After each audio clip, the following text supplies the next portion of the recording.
পরিষ্কার investigation report করেছে এবং সেখানে লিখেছে যে কিভাবে ফেসবুকে পোস্ট বুস্ট করে আওয়ামী লীগ জুলাই আন্দোলনের যারা সাপোর্ট করছে তাদেরকে টার্গেট করতেছে।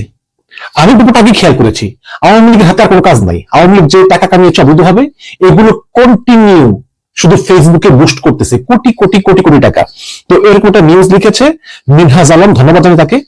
তিনি লিখেছেন যে গুম, মানবতা বিরোধী অপরাধের পৃথক 3টি মামলায় বাংলাদেশ সেনাবাহিনীর সাবেক ও বর্তমান 25 সেনা কর্মকর্তা, যাদের মধ্যে রয়েছে প্রতিরক্ষা গোয়েন্দা পরিদপ্তর বা সংক্ষেপে ডিজিএফআই এর সাবেক কয়েকজন প্রধানও রয়েছেন, তাদের বিচার সম্প্রতি শুরু হয়েছে আন্তর্জাতিক অপরাধ ট্রাইব্যুনালে। এর মধ্যে 2টি মামলায় সাবেক ও কর্মরত মিলিয়ে 24 জন সামরিক কর্মকর্তার বিরুদ্ধে গত 9 অক্টোবর গ্রেপ্তারি পরোয়ানা জারি করা হয় এবং এর প্রেক্ষিতে 22 অক্টোবর বর্তমানে কর্মরত 15 জন কর্মকর্তাকে আদালতে হাজিরের পর তাদেরকে কারাগারে পাঠানোর নির্দেশ দেয় ট্রাইব্যুনাল।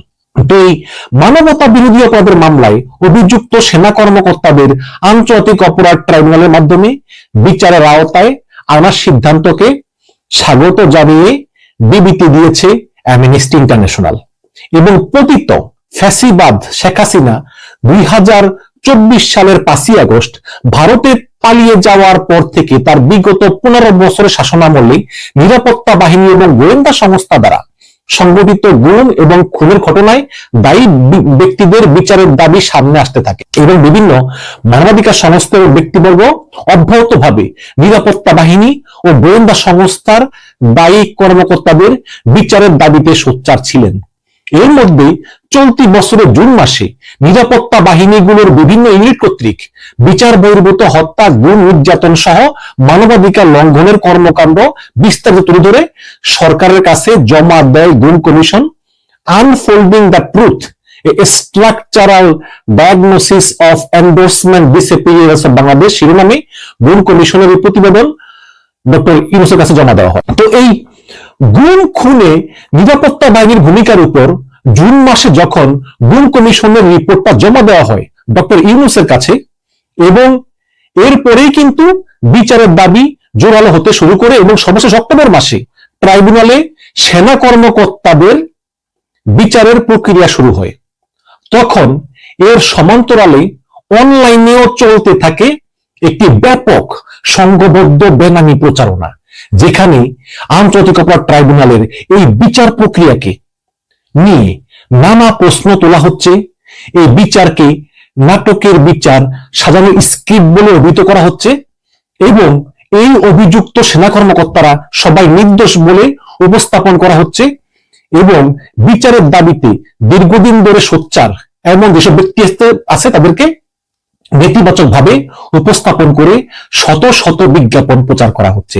যেমন আমান আজমি, তারপরে বেস্টার আরমান, যারা গুম ছিলেন, তুলিয়া পায়, এদেরকে নেতিবাচক ভাবে উপস্থাপনা করে শত শত ফেসবুকে বুস্ট করা হচ্ছে পোস্টগুলো। এই প্রচারণায় অংশ নেওয়া অন্তত 67টি ফেসবুক পেজকে চিহ্নিত করেছে দ্য ডিসেন্ট, 67টা।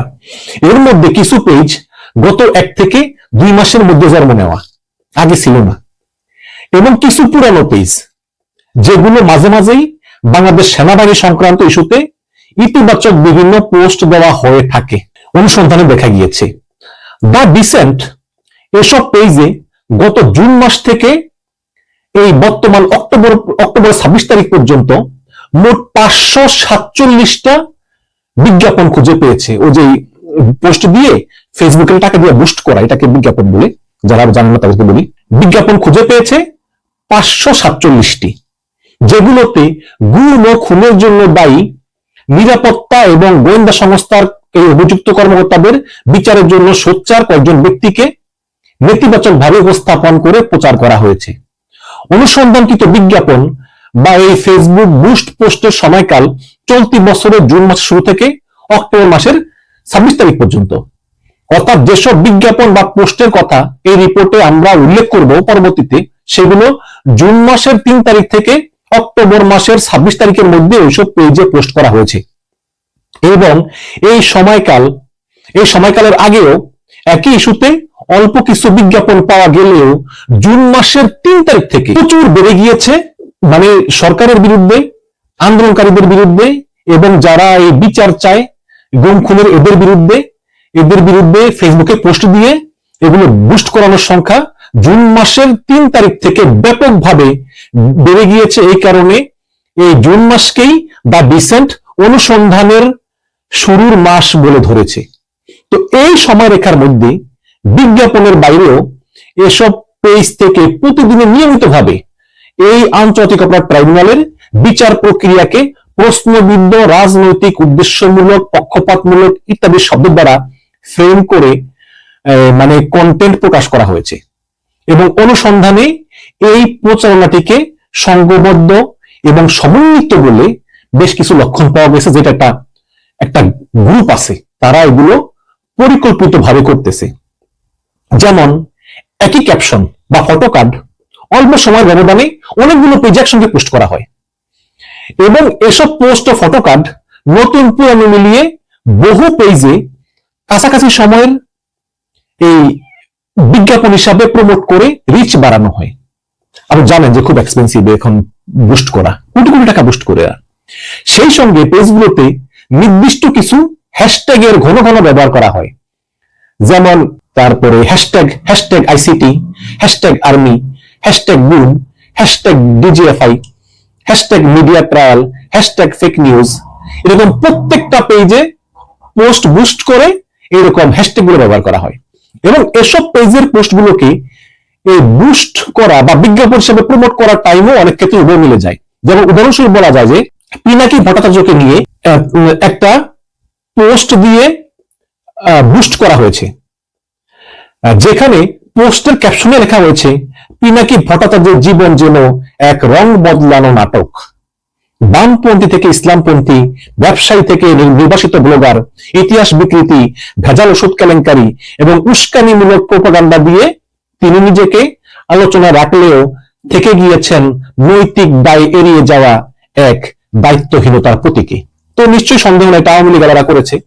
তো এই ফেসবুক পোস্টটা মানে পিনাকি ভট্টাচার্যের বিরুদ্ধে ফেসবুক পোস্ট বাংলা জেড, গণতন্ত্র টকশো, উইকিলিক্স ভি2, বাংলার বাণী, ফ্লাশ ফিড, সময়ের অসঙ্গতি নামের পেজগুলোতে এই মাসের 4 অক্টোবর সকাল ঠিক 7টায় একসঙ্গে বুস্ট করা হয়েছে, যাতে রিচ বেড়ে সবার কাছে যায়।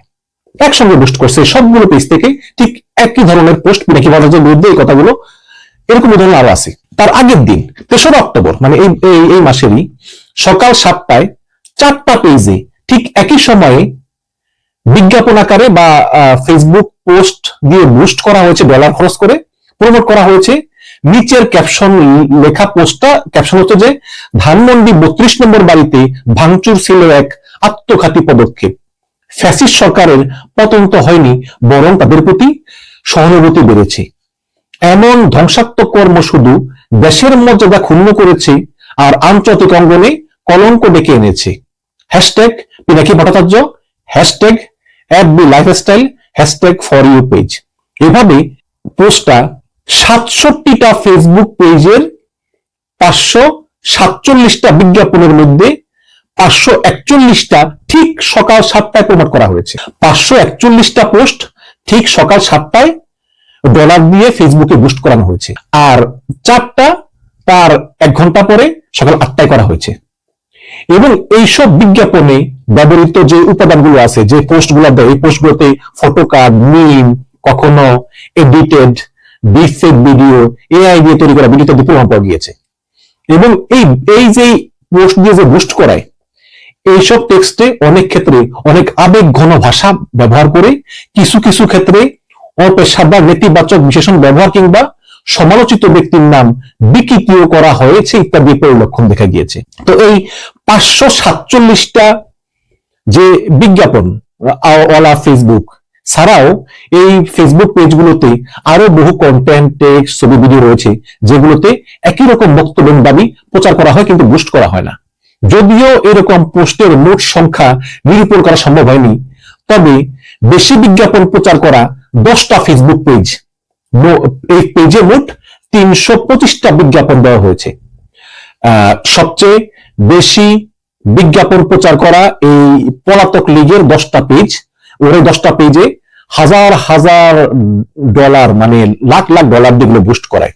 একটা হচ্ছে গণতন্ত্র টকশো, এখানে এখানে বুস্ট করা হয়েছে 41টি পোস্ট। বাংলার বাণী বুস্ট করা হয়েছে 39টি পোস্ট। বাংলা ইমোশন 37টি পোস্ট বুস্ট করা হয়েছে। উইকিলিক্স ভিটু 35টি পোস্ট বুস্ট করা হয়েছে। সময় অসঙ্গতি 34টি। ফ্ল্যাশ ফিড 33টি। বাংলা জেড 31টি।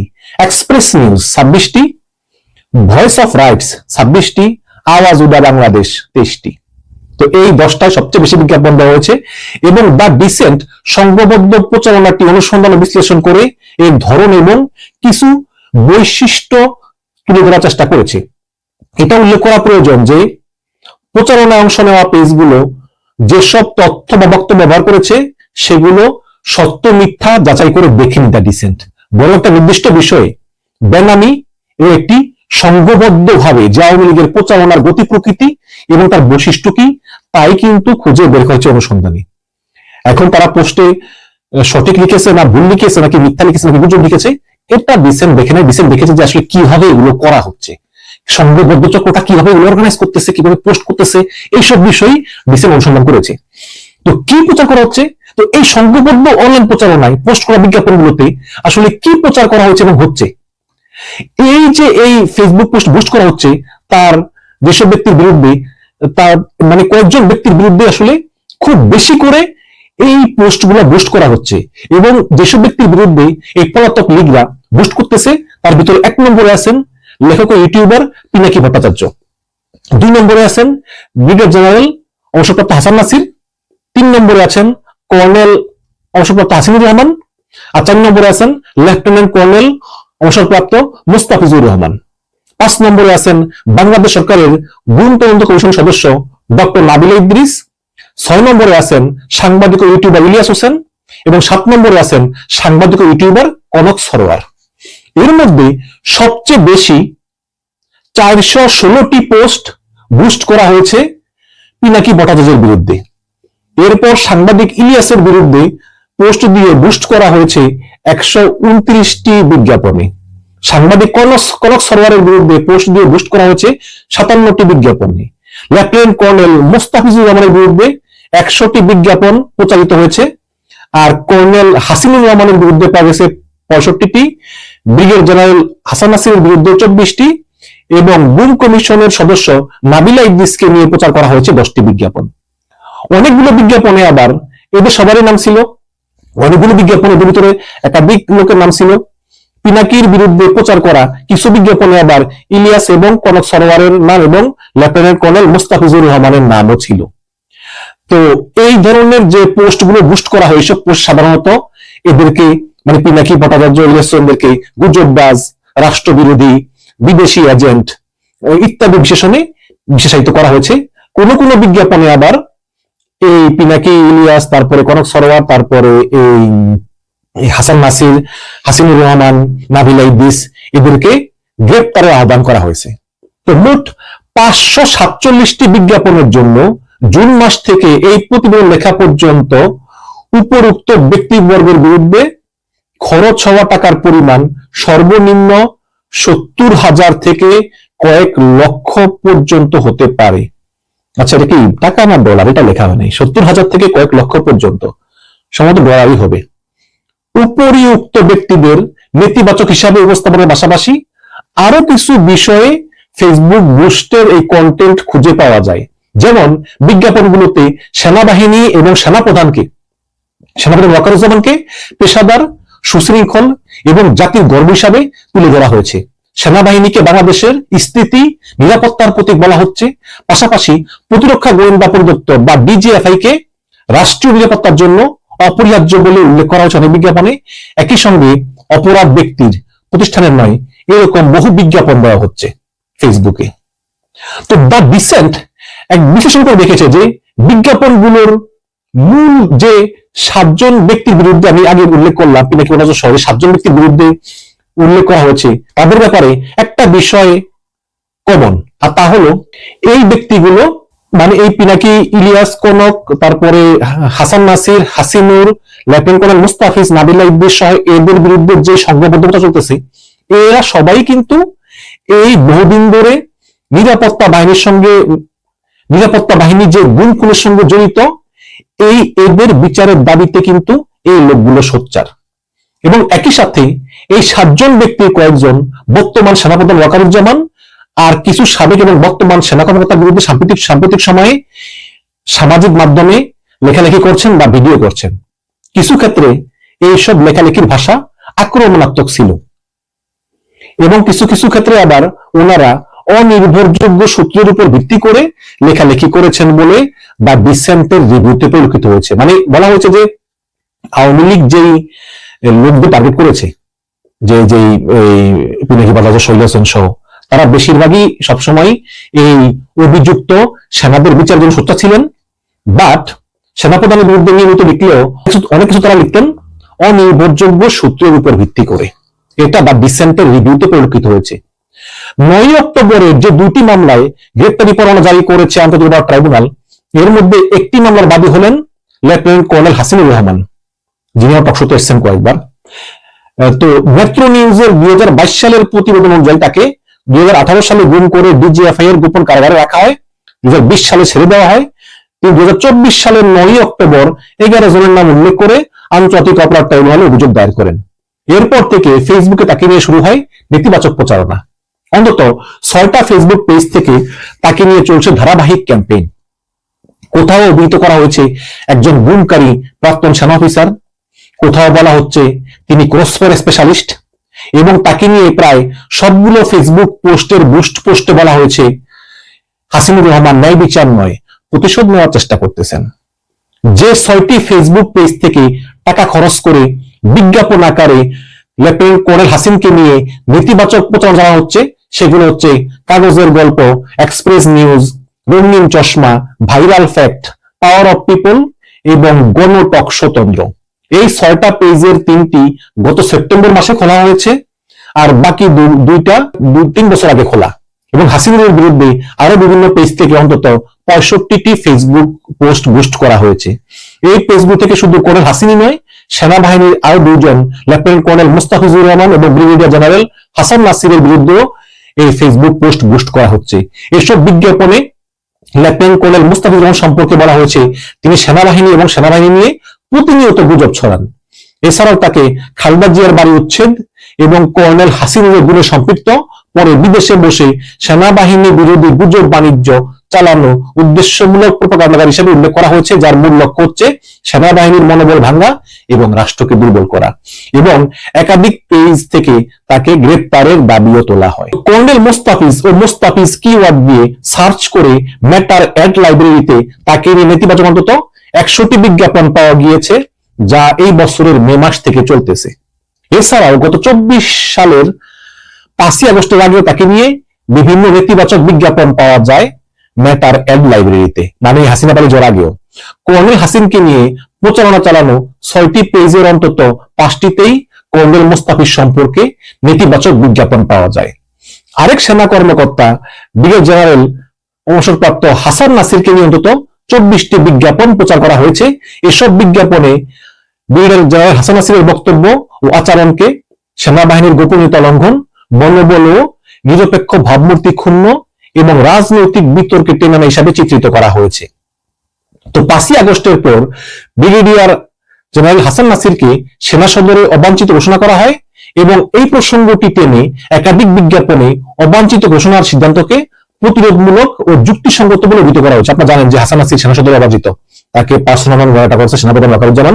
তো এটাকে তারা ফেসবুক পোস্টে বুস্ট করে প্রতিরোধমূলক ও যুক্তিসঙ্গত বলে অভিহিত করেছে এবং হাসান নাসির এবং কর্নেল মুস্তাফিজকে নিয়ে অন্তত 14টি ফেসবুক পেজে বিজ্ঞাপন প্রচার করা হয়েছে। ফেসবুক পেজের নামগুলো হচ্ছে সিঙ্গেল স্কোয়াড, নেসপ্যাপ, বাংলাজেড, জনগণের কণ্ঠস্বর, বাঙালি ইমোশন, আমাদের ব্রহ্মপুত্র বাই সেবা হট নিউজ, চেতনার বাংলাদেশ, সেনাবাহিনী আমার অহংকার, গণটক স্বতন্ত্র, আওয়াজ উদাও বাংলাদেশ, মেইল ঢাকা24.com, দেশে বিদেশে, voice of rights, trending Bangladesh, inside story এবং ভাইরাল ফ্যাক্ট।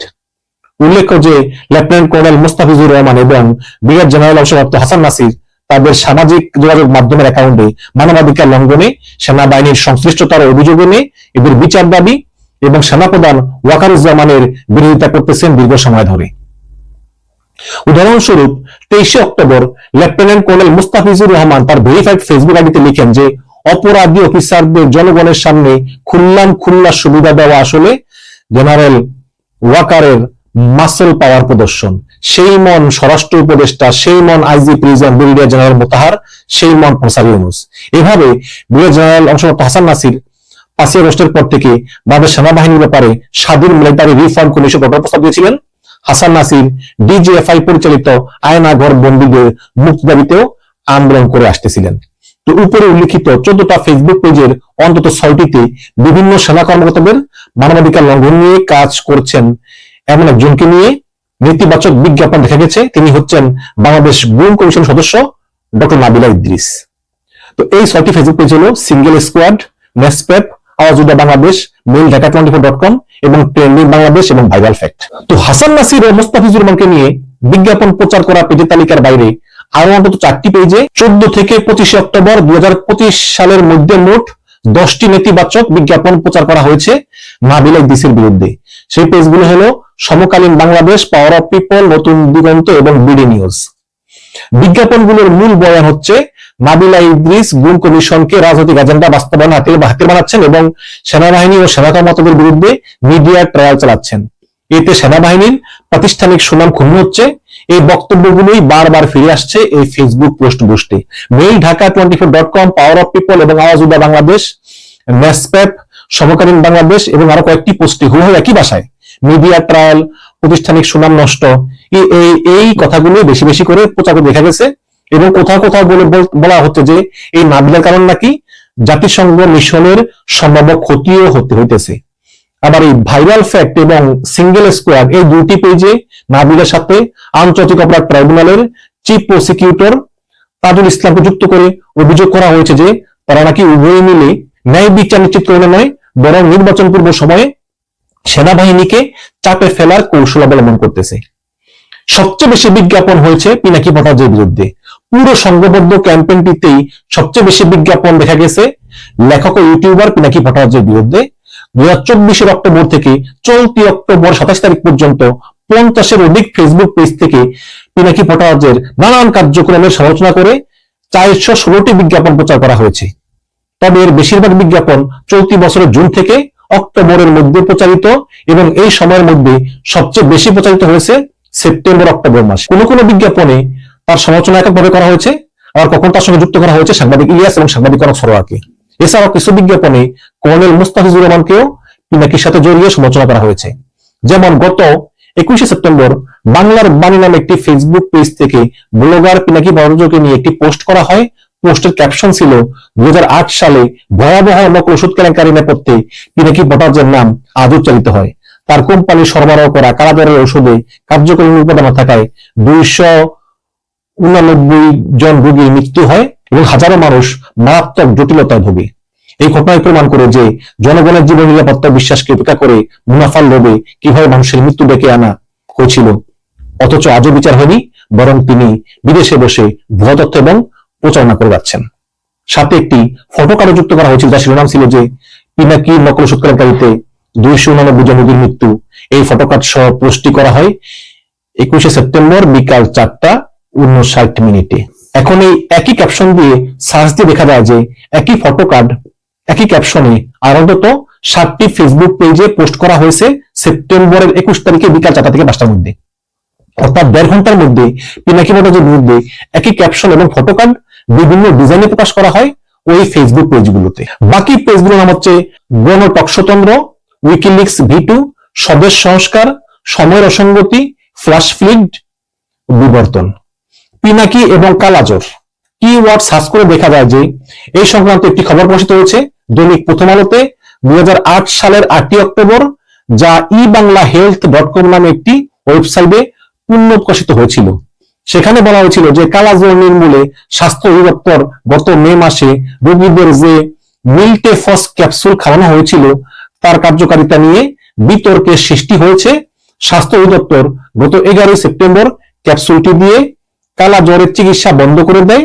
ঔষধ প্রশাসন সংশ্লিষ্ট প্রতিষ্ঠান পপুলার ফার্মাসিউটিক্যালস লিমিটেডকে ক্যাপসুলটি উৎপাদন, মজুদ ও বিপণন সাময়িকভাবে বন্ধ রাখার নির্দেশ দিয়েছে। এবং প্রতিবেদনে প্রতিষ্ঠানটির তৎকালীন চিফ অপারেটিং অফিসার হিসাবে পিনাকি ভট্টাচার্যের বক্তব্য উদ্ধৃত হয়েছে। এছাড়া ঘটনাটি নিয়ে পিনাকি তার ব্যক্তিগত ওয়েবসাইটেও নিজের বক্তব্য প্রকাশ করেছিলেন 2019 সালে। তবে এই মিল্টেফস বা মিল্টেফসিনের কারণে বাংলাদেশে 289 জন শিশু মারা গেছে এমন কোনো খবর কোনো বিশ্বাসযোগ্য সংবাদ মাধ্যমে খুঁজে পাওয়া যায়নি। মূলত চলতি বছরের ফেব্রুয়ারি মাসে সাংবাদিক মাসুদ কামালের ইউটিউব চ্যানেল কথাতে পপুলার ফার্মাসিউটিক্যালস এর ওষুধের কারণে 289 জন মারা যাওয়ার দাবিটা প্রথম উঠে আসে। এই দাবিটা করেন জাতীয় নদী রক্ষা কমিশনের সাবেক চেয়ারম্যান ডক্টর মঞ্জুর আহমেদ চৌধুরী। এক হিসাবে এমন মৃত্যুর খবর এনেছে বলে দাবি করলেও সেই হিসাবের পক্ষে মঞ্জুর আহমেদ চৌধুরী কোনো সূত্রের উল্লেখ করেননি। সেটি পরে একাধিক সংবাদ মাধ্যম হয়ে সংঘবদ্ধ ফেসবুক প্রচারণায় উঠে আসে এবং অনুসন্ধানে একটা বিষয় স্পষ্ট হয়েছে যে বিজ্ঞাপন প্রচারকারী পেজগুলো সব একরকম না এবং একই জায়গা থেকে কিন্তু প্রচারিত না। কয়েকটি পেজের আচরণ এবং পরিচালনাকারীদের মধ্যে কিছুটা সামঞ্জস্য থাকলেও অন্য আরো কয়েকটি পেজের আচরণ এবং পরিচালনাকারীদের মধ্যে ভিন্ন রকম সামঞ্জস্য পরিলক্ষিত হয়। একইভাবে এসব পেজ আবার একাধিক গুচ্ছ বা ক্লাস্টারে বিভক্ত। যেমন পিনাকি ভট্টাচার্যকে নিয়ে সেপ্টেম্বর মাসের শেষের দিকে একসঙ্গে বেশ কয়েকটি পোস্ট এবং বিজ্ঞাপন প্রচার শুরু করা যে 8টা পেজের কথা বলা হয়েছে সেগুলোকে কিন্তু একই গুচ্ছ হিসেবে চিন্তিত করা যায়, মানে এগুলো একই লোকের দ্বারা প্রচারিত। পিনাকি সংক্রান্ত এক একটি পোস্ট এই 8টা পেজে নিজেদের মধ্যে কপি পেস্ট করে খুব অল্প সময়ের মধ্যে কিন্তু হুবাহু একদম পোস্ট বুস্ট করা হয় এবং পিনাকিকে নিয়ে যে বুস্ট করা হয় এগুলো আবার অন্য পেজে দেখা যায় না, অন্য পেজে আবার অন্যরকম। আবার এই 8টা পেজের যে অ্যাডমিন আছে তাদের লোকেশনও কিন্তু এক জায়গায়। যেমন প্রতিটা পেজেই 3 জন বা 4 জন করে অ্যাডমিন রয়েছেন, কিন্তু প্রত্যেকটি পেজেই একজন অ্যাডমিন থাকেন কানাডা। খেয়াল করেন, প্রত্যেকটা পেজে একটা পেজে কিন্তু 2 জন 3 জন করে অ্যাডমিন থাকে, প্রত্যেকটা পেজেই একজন অ্যাডমিন থাকেন কানাডা বলে পেজ ট্রান্সপারেন্সিতে দেখা যায়। এছাড়া প্রত্যেকটি পেজের বাকি অ্যাডমিনরা বাংলাদেশে থাকেন। এইরকম আরো 10টির মতো পেজকে আবার আরেকটা ভাগে ফেলা যায়। সেখানে ওই পেজগুলো খোলার সময়কালে এক, পোস্টও এক সময় দেয়, বুস্টও এক সময় করায়, ওই কপি পেস্টও একদম একই, এবং পেজের অন্যান্য পোস্টের বিষয়বস্তু এবং অ্যাডমিনদের লোকেশন বিবেচনায় এগুলো মিলে যায়। তো এই চিহ্নিত 67টি ফেসবুক পেজের মধ্যে বেশ কয়েকটি রয়েছে যেগুলো কয়েক বছর আগে খোলা। এসব পেজের একটি কমন বৈশিষ্ট্য হলো পেজগুলোর নাম বারবার পরিবর্তিত হয়েছে বিভিন্ন সময়ে। যেমন এক্সপ্রেস নিউজ পেজটি নাম একদম শুরুতে ছিল সাংবাদিক সাইফুল ইসলাম, পরে নাম বদলে হয় সিএসটি জার্নাল, পরে নাম দেওয়া হয় ব্যাচেলর পয়েন্ট অল সিজন, এরপরে আবার নাম বদলে রাখা হয় ব্যাচেলর পয়েন্ট সিজন 4, কিছুদিন পরে নাম বদলে রাখা হয় খাগড়াছড়ি এক্সপ্রেস। আবার বাংলার বাংলা পেজটির একদম শুরুতে 2017 সালের নাম ছিল সিএসটি ফটোগ্রাফি, পরে নাম দেওয়া হয় সিএসটি ট্যুর, পরে নাম হয় অর্গানিক প্রোডাক্ট অফ সিএসটি, এরপর হয় ড্রিম আভেরি। আবার ভয়েস অফ রাইটস পেজটি 2024 সালের ডিসেম্বরে করার সময় নাম ছিল আলহামদুলিল্লাহ। তো এই বিজ্ঞাপনগুলোতে টার্গেটকৃত ব্যক্তিদের বিরুদ্ধে ব্যক্তি আক্রমণমূলক শব্দের ব্যাপক ব্যবহার দেখা গিয়েছে। একই সঙ্গে সেনাবাহিনীকে আবার ইতিবাচকভাবে তুলে ধরা হয়েছে। যেমন পিনাকিকে গুজববাজ, ভণ্ড, রাষ্ট্রবিরোধী, ভারতের গোয়েন্দা সংস্থা হিসাবে বর্ণনা করা হয়েছে, সাংবাদিক ইলিয়াসকে হলুদ সাংবাদিক হিসাবে চিহ্নিত করা হয়েছে এবং কনক সরোয়ারকে 3 বান্দরের একজন হিসাবে উপস্থাপন করা হয়েছে। এগুলো বুস্ট করা হয়েছে আবার ফেসবুকে পোস্ট দিয়ে। আবার গণ টকশোতন্ত্র পেজের পোস্টে বলা হয় পিনাকি ভট্টাচার্যের মতো ইতিহাস বিকৃতিকারীরা বিদেশি এজেন্ডা চালিয়ে দেশকে বিভ্রান্ত করতে চায়, স্বাধীনতার গৌরব অক্ষুণ্ণ রাখতে এখনই এসব অপপ্রচারের বিরুদ্ধে মুখোশ উন্মোচন করুন। জেন জেড নেশন পেজে বলা হয় যে ইলিয়াস হোসেন সাংবাদিক হিসাবে সোশ্যাল মিডিয়ায় পার্সোনালিটি হিসাবে বিতর্কের কারণ মুখের ভাষা, সেখানে সাংবাদিক সুলভ অবজেক্টিভিটি থাকে না। এক্সপ্রেস নিউজ পেজ থেকে পোস্টে বলা হয় যে পিনাকি ইলিয়াস গং তাদের অতি প্রিয় প্রার্থীর ভরাডুবি বিরাজ করে ডাকসু নির্বাচন নিয়ে মিথ্যা গুজব ছড়াচ্ছে। উদ্দেশ্য স্পষ্ট, সংঘর্ষবাদী শেষে সেনাবাহিনীকে দোষারোপ করা, পিনাকি ইলিয়াস গং গুজববাজদের প্রতিহত করুন। তবে অনেক বিজ্ঞাপনে আবার সেনাবাহিনী, সেনাপ্রধানের পাশাপাশি প্রতিরক্ষা গোয়েন্দা পরিদপ্তর বা ডিজিএফআই কে ইতিবাচক ভাবে উপস্থাপন করা হয়েছে, বলতেছে এরা ভালো। অর্থাৎ ডিজিএফআই কে আলোচ্য 7 ব্যক্তি কর্তৃক নেতিবাচক ভাবে উপস্থাপন করা হলে তা নিন্দা করা হয়েছে। যেমন চেতনার বাংলাদেশ পেজে বলা হয়েছে যে কে জানতো খুন হবে, কোন অ্যাঙ্গেল থেকে ভিডিও করতে হবে? তাহলে পিনাকি ইলিয়াস কেন বিএনপি কে বাঁচাতে সেনাবাহিনী নিজের দোষারোপ করতেছে? বাংলা ইমোশন পেজে লেখা হয়েছে যে বাংলাদেশে গোয়েন্দা সংস্থা না থাকলে উপকার হবে ভারতের, অবাধে এখানে সে কাজ করতে পারবে। পিনাকির এজেন্ডা আসলে ভারতের এজেন্ডা, পিনাকির এক দালাল। ভয়েস অফ রাইটস পেজে বলা হয় যে ডিজিএফআই বিলুপ্তির উস্কানি পিনাকির, ভয়ঙ্কর ভবিষ্যতের সামনে দেশ। ন্যাশনাল এবং বাংলাদেশ মিলিটারি ইনসাইডার পেজে বিজ্ঞাপনে লেখা হয়েছে যে 5ই আগস্ট উত্তাল দিনে তিনি খুব নীরবেই শেখ হাসিনার কাছে গিয়েছিলেন, মানে ওই যে সেনাপ্রধান আর কি, তার সে নীরবতা ছিল একটি অদম্য ঘোষণা।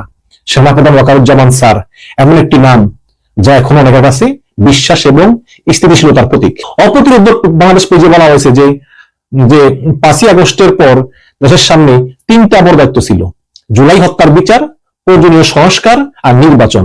কিন্তু দেশের ভেতরে বাইরে এক গোষ্ঠী ইলিয়াস পিনাকিগণ প্রতিদিন সেনাবাহিনীকে টার্গেট করে অপপ্রচারে ব্যস্ত। পাওয়ার অফ পিপল পেজে লেখা হয় পিনাকি গঙ্গের সবচেয়ে বেশি ফেল হচ্ছে কু নিয়ে গুজব, কারণ দেশের মানুষ জানে যে সেনাপ্রধান গণতান্ত্রিক প্রক্রিয়া রক্ষা করতে সর্বোচ্চ সচেষ্ট। ভয়েস অফ রাইটস পোস্টে বলা হয় যে সেনাবাহিনী আস্থার প্রতীক। বাংলাদেশের ইতিহাসে বারবার প্রমাণিত হয়েছে যে সেনাবাহিনী মাঠে থাকলেই জনগণ আশ্বস্ত হয় এবং সেনাবাহিনীকে ব্যারাকে ফেরানোর দাবি মানে এই আস্থাকে ভেঙে দেওয়া। তার মানে সেনাবাহিনীর পক্ষেই এই অনেক ফেসবুক পোস্ট বুস্ট করা হয় এবং এই প্রচারণায় ডিফেক চরিত্র ব্যবহার করা হয়। যেমন পিনাকি ভট্টাচার্য সংক্রান্ত ফেসবুক বুস্টের পোস্টগুলোতে তালিকায় জাহিদ হাসান জুয়েল নামে একটি ফেসবুক পেজ বা ডিসেন্টে নজরে আসে। এই জাহিদ হাসান জুয়েল নামের এই পেজটি পিনাকির বিরুদ্ধে অন্য 6টি ফেসবুক পোস্ট বুস্ট করায়। এই পোস্টের কথাই ছিল যে পিনাকির লক্ষ্য ন্যায় বিচার নয়, রাজনৈতিক।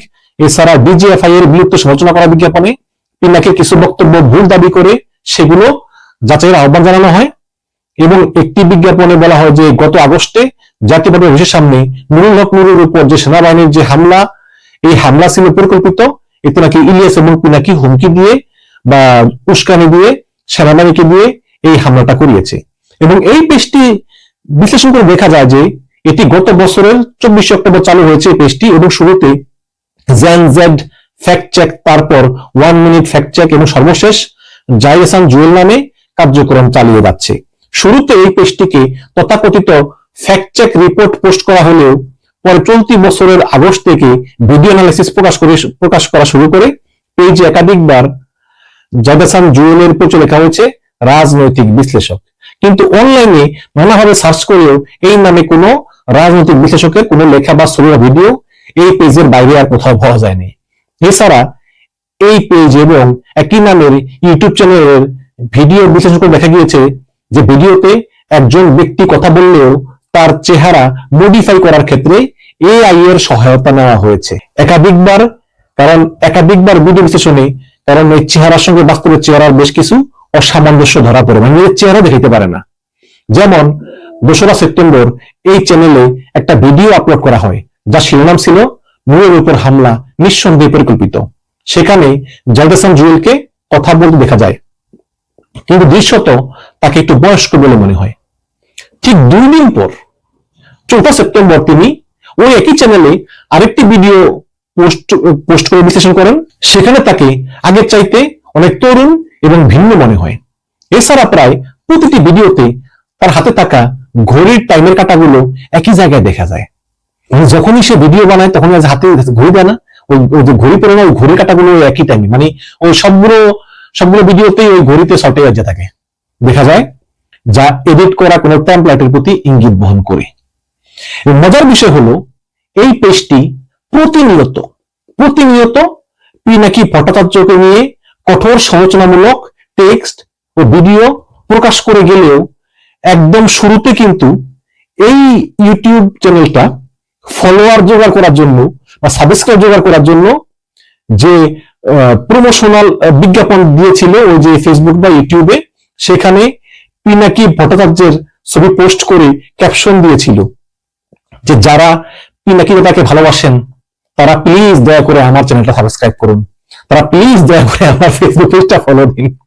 অর্থাৎ পেজটির অ্যাডমিন পাঠককে বিভ্রান্ত করে তার ফলোয়ার বানানোর চেষ্টায় এটা স্পষ্ট যে এটা একজন পেশাদার রাজনৈতিক বিশ্লেষকের কাজ হতে পারে না। তিনি একজন পেশাদার রাজনৈতিক ব্যক্তি নন। দর্শক, রিপোর্টটা শেষ করলাম, অনেক বড় রিপোর্ট, এবং এই রিপোর্টটা দ্য ডিসেন্ট প্রকাশ করেছে। খুবই ভালো একটা রিপোর্ট করেছে, এবং তাহলে আমরা বুঝলাম যে আসলে এই পলাতক লীগেরা টাকা পয়সা কিভাবে খরচ করতেছে। ফেসবুক পেজের পিছনে তাদের কয়েক কোটি টাকা খরচ আছে, প্রতি মাসে কয়েক কোটি টাকা খরচ এই ফেসবুক পেজে বুস্ট করে। যারা যারা এই জুলাই আন্দোলনের পক্ষে, যারা যারা এই সেনাবাহিনীর অভিযুক্ত সেনা এবং যারা যারা অভিযুক্ত সেনা সদস্যদের বিচারের পক্ষে, তাদের বিরুদ্ধে এই সংঘবদ্ধ অনলাইন ক্যাম্পেইন চলতেছে। ফেসবুক পোস্টে বুস্ট করে এগুলো মানুষের কাছে পৌঁছাচ্ছে। এরকম হাজার হাজার আছে, এখানে তো অল্প কয়টা দিছে, হাজার হাজার আছে, এরকম হাজার হাজার।